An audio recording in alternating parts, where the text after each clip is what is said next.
Again, many other provinces remain to be studied to see what happened during the Islamic transformation. Then you could make a better guess than what we usually do as sort of the generalities.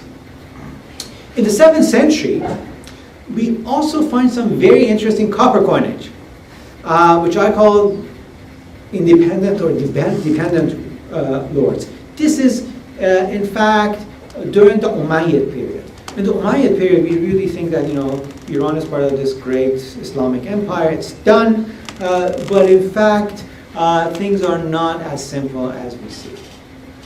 We have coinage, and I'm going to spare you all of these people, but just give you the name of a couple of them: Azad, Mansur, Farrukhzad, and Dara, who made very interesting coinage. Rika Gizlan is the sort of the master of this period of studying these copper coins. And what we see are remnants of the Sasanian tradition, of course, in not very nicely done coinage. And they take place after the death of Ali, the 4th Caliph, in 661, where Muawiyah is attempting to control the caliphate.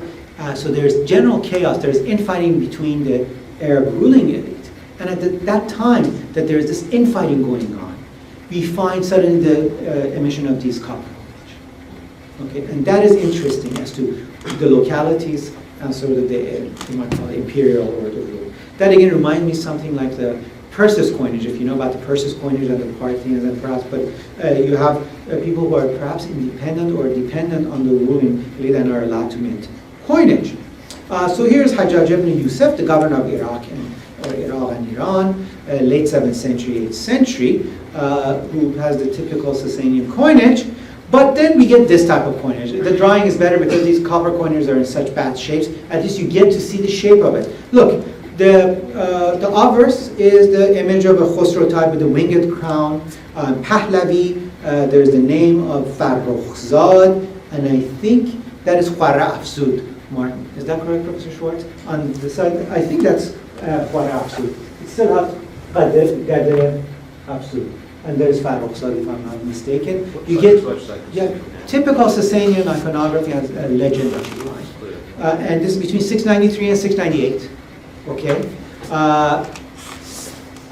Now, and look at the iconography. You don't have a fire altar anymore. You have what I would call a simor, perhaps, a simor, which is very interesting. Why has the fire altar changed to a simor after the fall of the Sasanians? Here we have a coinage of Farrukhzad, another one on the left-hand side, and you can see why it's not so easy to do that. Rather, the legend is good.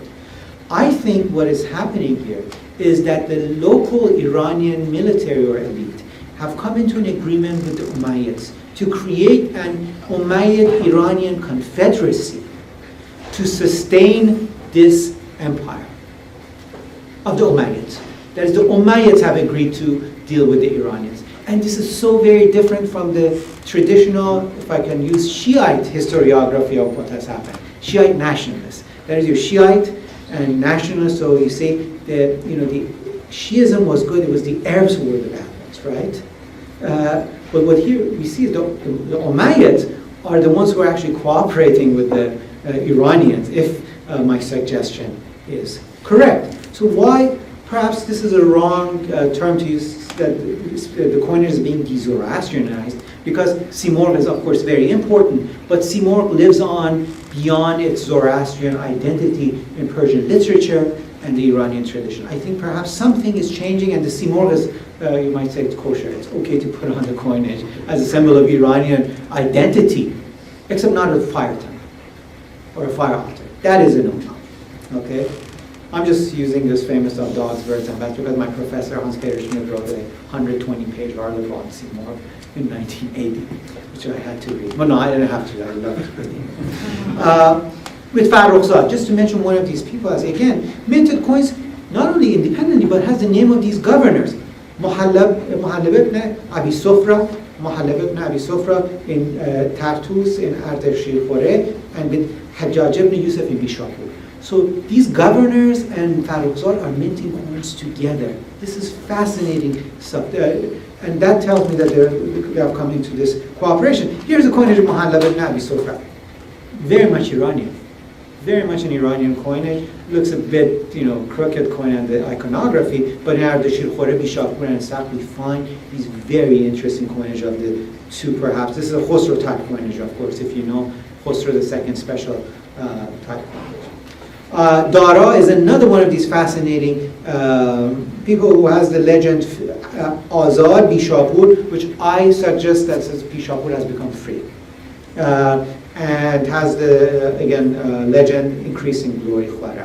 And here you have a ram shown on the back of the coinage. What does that signify? Well, Professor Azarpei knows best here, and all the Iranologists, but it's a symbol of khwara, or glory.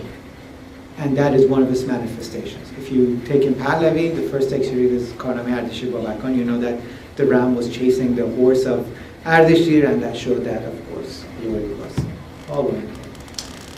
So what we could conclude is that the Arab-Muslim conquest really did not end the resistance in Fars. What happened is that the Umayyads appealed to the local lords by making co-regency possible, with a period of what I call Perso-Arab cooperation emerging between 680 and 705 until the 8th century. And just to give you this last time, Umayyad claims is very interesting. One of the Umayyad rulers, and this is not the coinage of Yazid III, but of course the name Yazid invokes all sorts of ideas and some of our thoughts. Yazid III, in fact, is said to have been the son of Walid and a noble Iranian or Sasanian woman, and in his genealogy claims that I am the son of Khosrow, my ancestor was Marwan. So we're already seeing this Irano or Perso-Arab sort of cooperation and becoming one, and in terms of ideology of rulership. And it's with the Umayyads. It's the one that we farthest think that would have or be amiable to this Iranian hope. So with that, I'd like to end.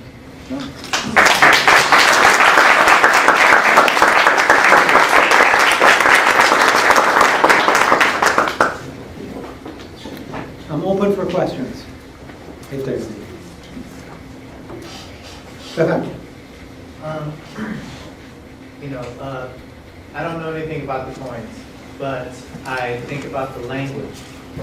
And, it seems like, you're right, they went and took Babylonia, and over there the language they speak is Arabic, and then further past them the language is more Persian. So, can you tell us anything about that? Sure. This language diversity is an important issue in pre-modern times. We should remember the idea of a national language is a modern phenomenon. This is a modern phenomenon. Not everyone spoke Persian. I would contend actually what the Sasanians do, by the end of the Sasanians, they've actually Persianized the region all the way to the Oxus, where Persian becomes this language and part of this identity of what I call Iranshahr, which is so very important, with an epic behind it, an idea of Iranian, mores and values that is going all over the place. But we should remember they're Aramaic speaking, not Arabic speaking, perhaps understandable to some extent. There are Jews living there, right? There are all sorts of people living with so many different languages, okay, and they're interacting with each other. And we hear of certain language differences within the provinces as well, and so there's variety. Now, Pahlavi was the language of the court and the language of communication, so it has some resonance more than others. You might think of Persian today as having played the same role. If you don't have Persian as a national language, or a language that is language of the court or the system, no one is able to really interact with each other. It would be chaos, okay? That is what's going on, I think, in general, in terms of the language situation. Sir?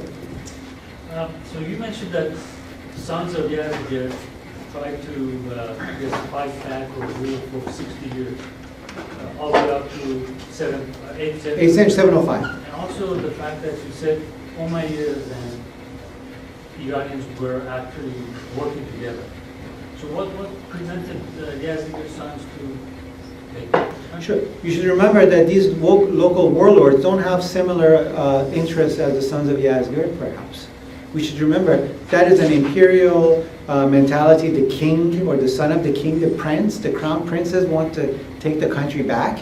That doesn't mean the military men, those who have local power, want the same thing. They want autonomy, they want to have their own power regardless of who's in charge.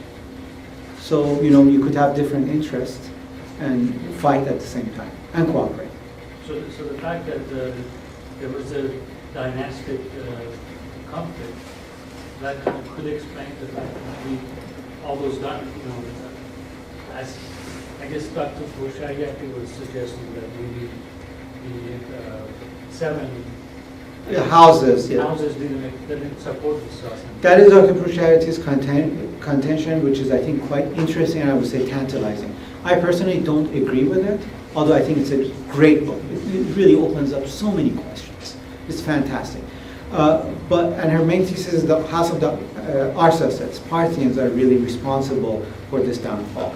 I think she's giving too much importance to the Parthians as a sort of one of the reasons. I think these are warlords in farce. They're not from the House of, Arsacids.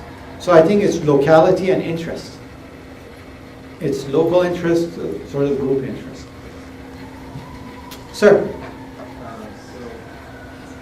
This Simon was really interesting. I know the importance of it from the Iranian side, but do you think it was chosen by the Arabs as well because of their nomadic background? No. I think Farrokhzad is choosing this symbol. It's an Iranian idea, and it's an Iranian idea that I think is to a lesser extent perhaps at conflict with Arab Muslim mores and values. That is, by the end of 7th century, fire altars are not the regular reverse symbol that you want to have. Okay, that's not what but a Seymour, which to an Arab Muslim probably doesn't mean much, right? But for Iranian tradition, is a loaded culture. It has loaded cultural value. Can certainly be there. It's still Iranian, but it's okay to both sides. Yes, Professor Schwartz. I was exceedingly struck. I think anyone who's immersed in this history is struck by that substitution of Seymour for the fire altar. You showed a textile with a Seymour. What is the provenience of that textile? I have no idea. I've just taken that. The closest thing I can think of that is Prince of Persia. If you look closely at the film, there's a part that has these banners, and the banner of Seymour is exactly played right there in green. Oh my God. That's why I've just took it from the internet. So I don't know if it's a textile from Egypt or if it's probably not Egyptian. But so an art historian who's presently living in Berkeley, Carol Beer, has done some very interesting research on Seymour, and there may be a missing link here for her, and I think you should. I would be glad to. You should get in touch with each other. Absolutely, very glad.